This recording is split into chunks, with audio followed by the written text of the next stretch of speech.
What's good, y'all? It's your girl, Kristen Ayana, and before we get into this episode, make sure you like, comment, and subscribe, and turn those post notifications on to stay tuned with Black Talk Radio.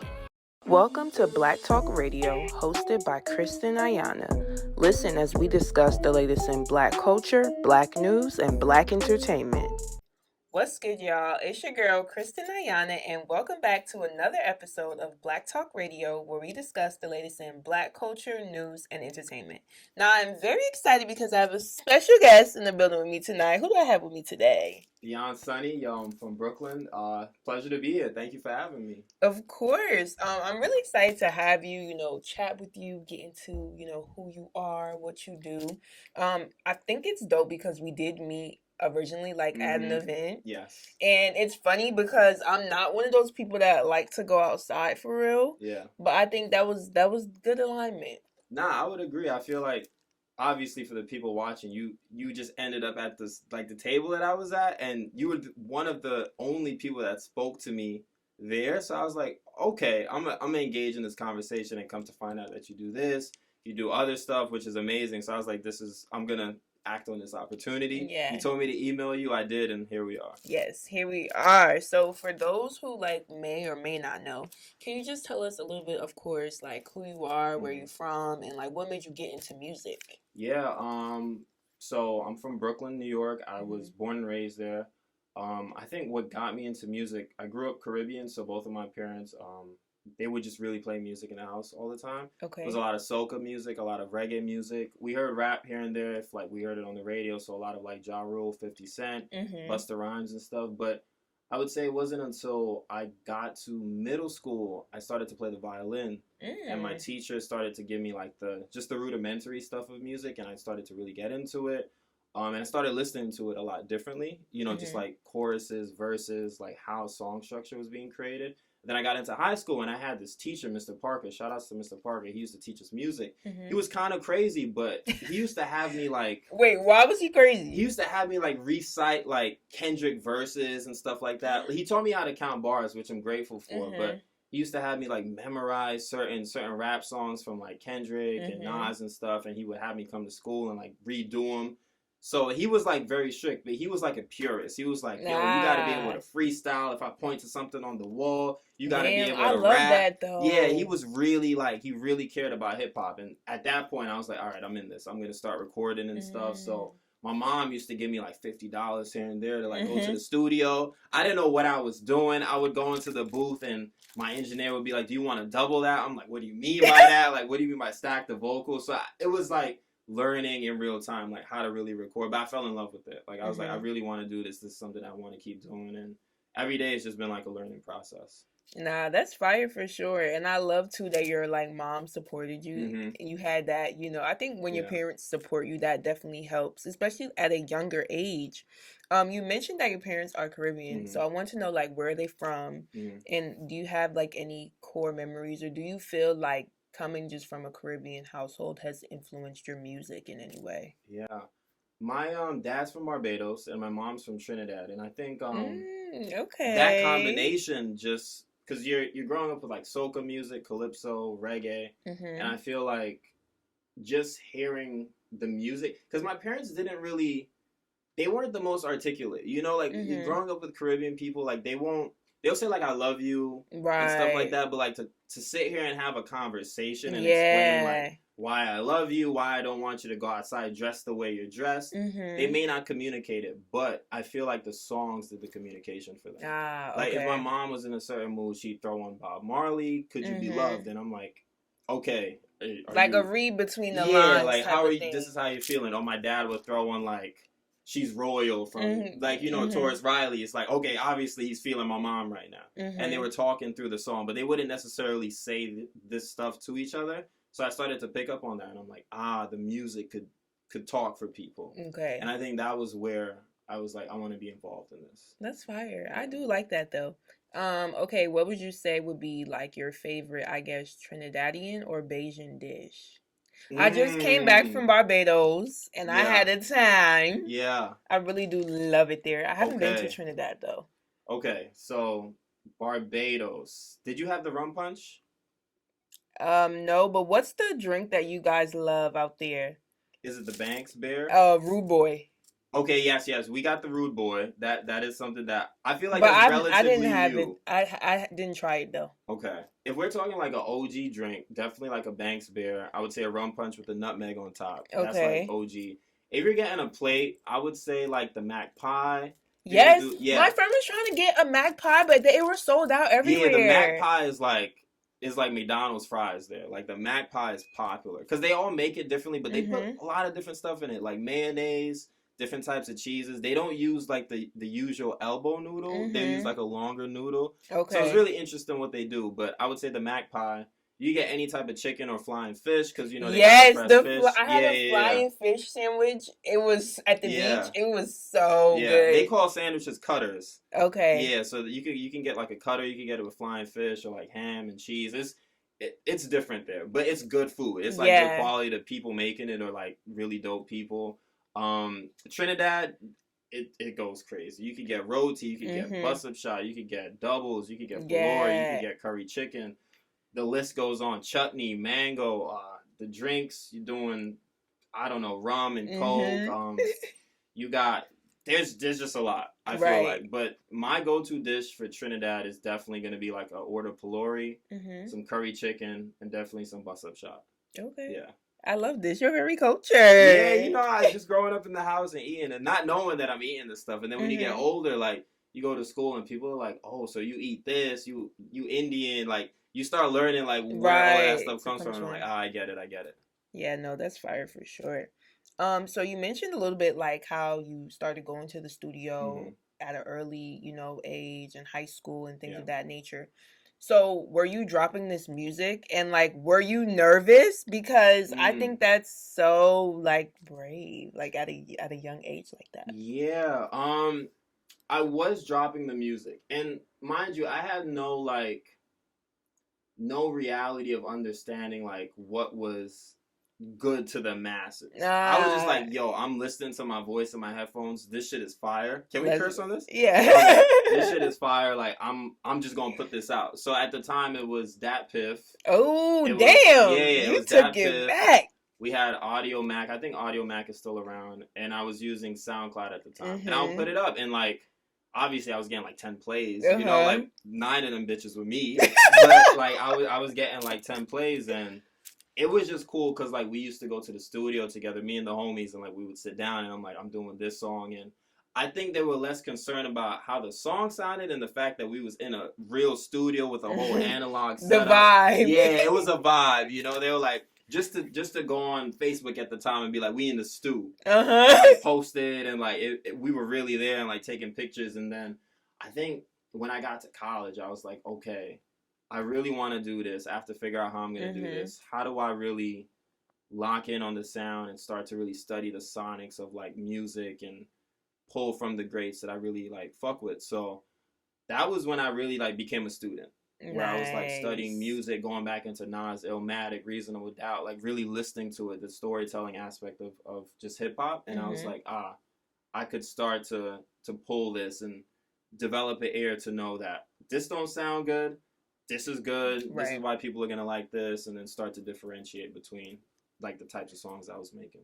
Okay, yeah, that makes sense. And I think too, it even shows like the growth as an artist. I always like to say we all have to start somewhere. And I think the main thing for creatives that I always say is just start because you never know like where you can take it.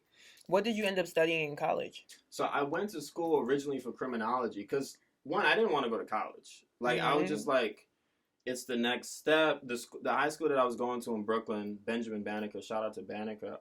It was like an HBCU of high schools. So they were very like Morehouse, Spelman. Like you're gonna go to college, you're gonna do great. Like you're gonna graduate, get a diploma. And I didn't really understand that. And my parents coming from the Caribbean, I think my mom never finished high school, and my dad like dropped out of college in his first year. You know, just blue collar work. Like they had to go get jobs. So I was like, I guess I'll go to college. So are you on the job? No, I have an older brother. And he went to college too. So he was sort of setting the stage of like, okay, I could go to college. It's possible. So I went into Cortland as a criminology major and I was doing awful. Like I was getting like D's, C's. my dad was like, listen, if we paying for school, like, you either got to be studying or we going to pull you out. So I was like, bet. I switched to my art major. So I went to school for design, and I ended up graduating with that. And I was like, cool. I got my diploma. I got my bachelor's degree in that, and I was happy. So yeah, that's fair. Well, I'm glad that you were able to finish and pivot, because there's so many people I feel like that went to college and got low key stuck doing something that they don't want to do. Yeah. So. And I saw that, like, people just getting up, go to class, and like just doing the mundane. And I was going to class. I was sculpting stuff. I was creating like vases. I was painting, so I was like, I'm having fun. You know, senior year was tough because we had like a portfolio project that we had to create, so we had to create so many different projects in different mediums. But it was a fun experience. Like, I had a good time in college. Okay, I love that. Now, I want to talk to you about your latest single, Top Celebrity, and your upcoming project. Yeah. So walk us through, you know, just the inspiration behind that song. Like, I really love it. We was playing it earlier in here. So yeah. First of all, I appreciate you listening and liking the song. That song, I've been sitting on that song for about 2 years or so. Wow. Like, it's been in the vault. The album's been in the vault for a while now, but that song for me was, I think, speaking in hindsight. Like, I'm hoping that I continue to go through more doors. I'm hoping that I continue to do like more of this, where I get to meet people and talk to people about the music. And for me, it was just understanding that, you know, you get to a certain place, or you start to become a certain perception. People start to talk to you differently. People start to see you in a different way. And, you know, how do you navigate those sorts of spaces, and not necessarily seeing yourself as a celebrity, but also like when you look in the mirror, knowing that you are that guy or that woman, or having that person, that confidence, that confidence, right? I feel like that's where that song came from, and it's actually the intro to the album that I'm releasing this year. Fire. Yeah. Nice. Okay, so you said that you've had that song for 2 years, and the album has been done for 2 years. So as an artist, like, do you feel like you're one of those artists that's like, okay, waiting on the perfect time, or what is that process like when deciding to release music? I used to believe in the perfect time. Like, I used to believe that, but I come to find that there's no such thing as a perfect time. I think it's just you feeling comfortable and confident to put something out where you're like, all right, now is the time for me to put this out. And I can sort of curate how it's received. You know, like, I can create the visual for it. I can create the push for it. And how people take it in is it's up to them, because obviously, like, how you consume music is personal, but I can at least navigate their ears or navigate their eyes to where I want it to go. And I think with this song in particular, like, we shot the video like maybe 2 years ago, and we've been sitting on it, and I think that's just a testament to the song itself, the fact that it's out, still, and like, people are listening to it. Exactly, right? And I think that was, putting out this song was, I think, a recognition for me to know that, okay, maybe I'm good at this. Like, maybe I'm not too bad at this for me to put out like a 2-year-old song that still sounds fresh to me. You know, so I don't even know if I answered your question. No, you did. Now, as an artist, do you feel like you've ever experienced like moments of doubt? And I guess, like, how have you moved past that? I had moments of doubt driving here, you know, talking to my manager, like, just like we have these conversations where I'm like, you know, like, I want to blow up, and like, I want to do this, or like, I was just telling him, like, it'd be crazy to perform at my college. You know, it's like, but I totally see that for you. Right.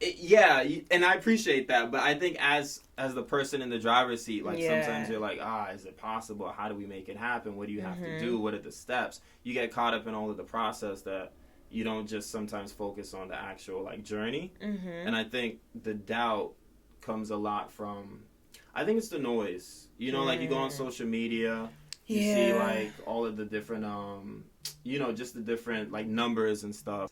There's so many, like, different factors where you're, like, you're looking at the numbers, you're looking at what other artists are doing, you start to say, okay, I'm not doing that, or maybe they're getting more engagement than me. So you start to say, maybe I'm not good enough. Like, maybe this isn't for me, it's not working, why aren't people, like, like captivated. Like, why is my shit not going like how they shit is going? Then you start doing all this research, like ChatGPT. Is it a certain algorithm? Do I have to post at a certain time? How many followers do they have? Why is it working for them? So you start getting in your head, but I think we get too accustomed to, like, receiving only the negative. You know, like, if, like, for example, if everyone in this room was like, you got a nice hat, and one person was like, you could bend your brim a little differently, you gonna focus on the one person that told you gotta bend your brim a little differently, you know, and that's not positive, because if all of us here told you that you have a nice hat, why don't you believe that as well? Yeah, no, that's true. You know, so we get caught up in that. I definitely feel you. And I also think, too, like, with social media and just the whole idea of numbers, sometimes we kind of don't even realize, like, how much. Like, okay, you get 1,000 likes, and you might be like, damn, I only got 1,000 likes. If you were to see 1,000 people in the room supporting you at once, you would be overwhelmed by that, you know? So it kind of puts things into perspective. And then I always like to say, I always just feel like keep going, because I swear, like, the moment you feel like, okay, I'm going to give up, that is going to be, like, you just missed out on your moment to get your big, quote-unquote, break. So, but it's definitely not easy.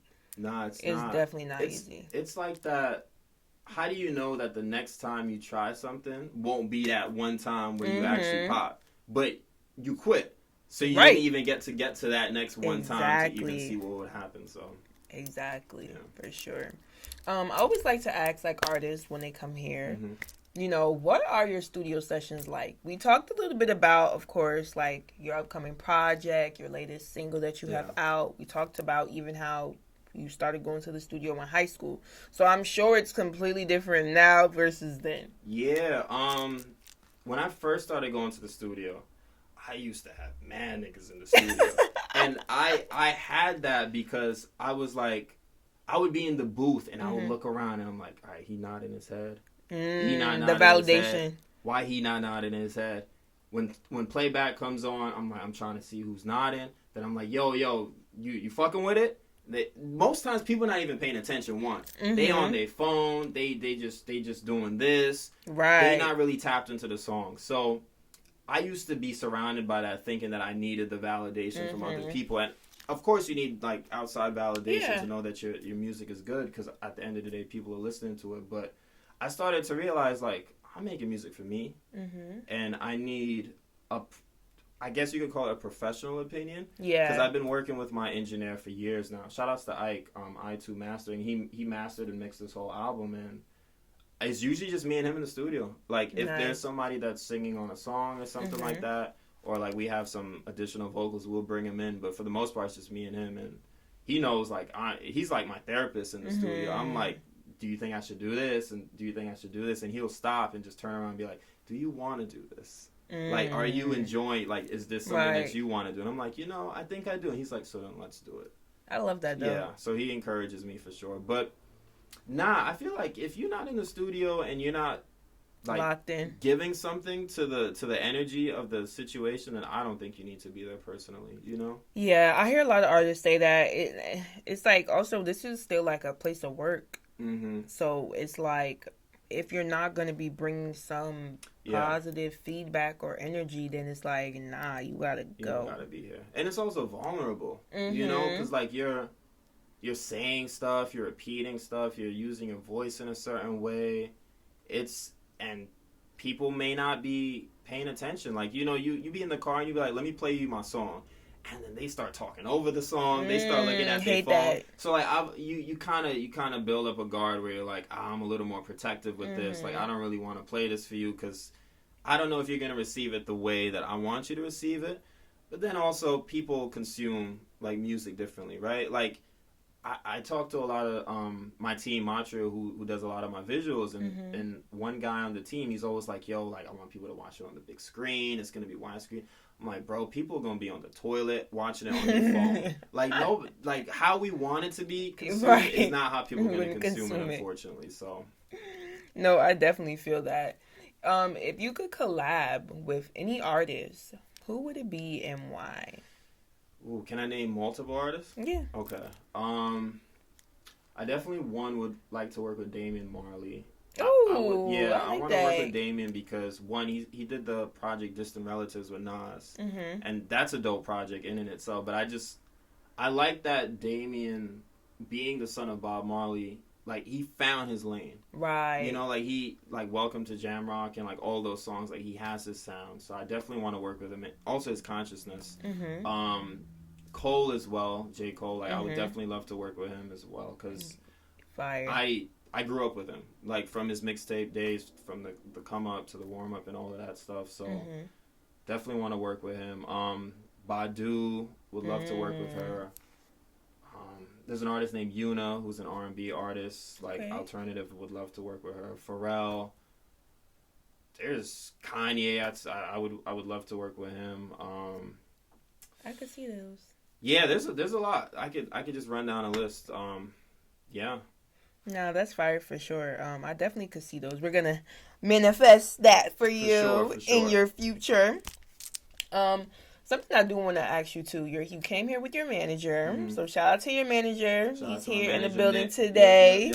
Yep. So I want to know, like, how did you end up getting like management, and you know how has that been as an artist for you? That's a good question. So I'll answer the first part. I was in our studio. So there's a production studio named Matra. It's also like in the Bushwick, Queens area. And I was editing a visual. And his brother was in the studio at that time that we were editing the visual. And I guess he just saw like me doing it. And he was like, this is dope. I have a brother that manages like a lot of bands. And, you know, he's done a lot of work with like getting artists to labels or like booking them for tours. Like, I want to connect you guys. Similar to how you were, where you were like, hey, just email me. I was like, let me not reach out. So I was like, all right, cool. So reached out, had a conversation with Nick, and I was like, oh, okay, this is real. Like, you're obviously, like, you care about artists, you care about the music scene, and it's past just, like, the money or making it. So we just kept having conversations. We started working together on a marketing scale. Nice. And then, you know, he came over to the crib, played him the album. He was like, listen, like, I want to manage you. Let's go into, like, you know, partnership with doing this. And I think that was, like, the beginning of this year. So it's a new experience for me having a manager. But I'm learning that, one, I don't have to put all of the pressure on myself to do things. Two, there's somebody that, you know, sort of acts as a liaison for certain things and also understands my my like brand or like what I want to do as an artist. So it feels good to know that somebody out there is vouching for you in that way. Right. But I definitely recommend, like, if you could have a manager, like, get one, but not for the sake of saying you have a manager, but for somebody that's that's really supporting you and writing for you. Because when I first got into music, I was like, oh, I need a manager, I need a publicist, I need this, that. And then as I've gotten older, I was like, I want less. Like, I want, like, one person that, like, really fucks with the vision and stuff, but I don't need too many cooks in the kitchen because I know, like, my vision and, like, where I want to go, and having somebody that co-signs it and says, all right, you want to go here, here's the journey, here are the steps to actually get to there, you know? So I've been, like, grateful to have that. I love that. Shout out to Nick. Shout out I love good artists and management stories for sure. Yeah. Because I know the industry can be a crazy place. Definitely. Yeah. So my final question for you, if you could leave your supporters, people that listen to your music, maybe follow you, with one thing to remember about you, what would it be and why? That's a good question. I would say I'm honest. You know, like I pride myself in my honesty. I don't really have anything to hide. As an artist, I think everything that I'm saying or everything that I'm putting into the music is effort. You know, like I go to the studio, I care about this. I'm going to bed listening to my music, making sure that the mix is right, making sure that it's authentic, making sure that we respect sampling or the production or the producers, or just making sure that we really understand the craft of music. And I hope that you hear that when you listen to my music, and I hope that if you so choose to listen to my music, you stick around, because I'm going to continue to do that, and I'm going to continue to, you know, just educate myself on like what it is that I'm doing in music, but specifically in the hip-hop space. Love that. Well, I just want to thank you so much thank for you. For chatting with sure, me. This yeah. was such a good convo. To this camera right here, just let everybody know where they could find you, follow you, all that. Yeah.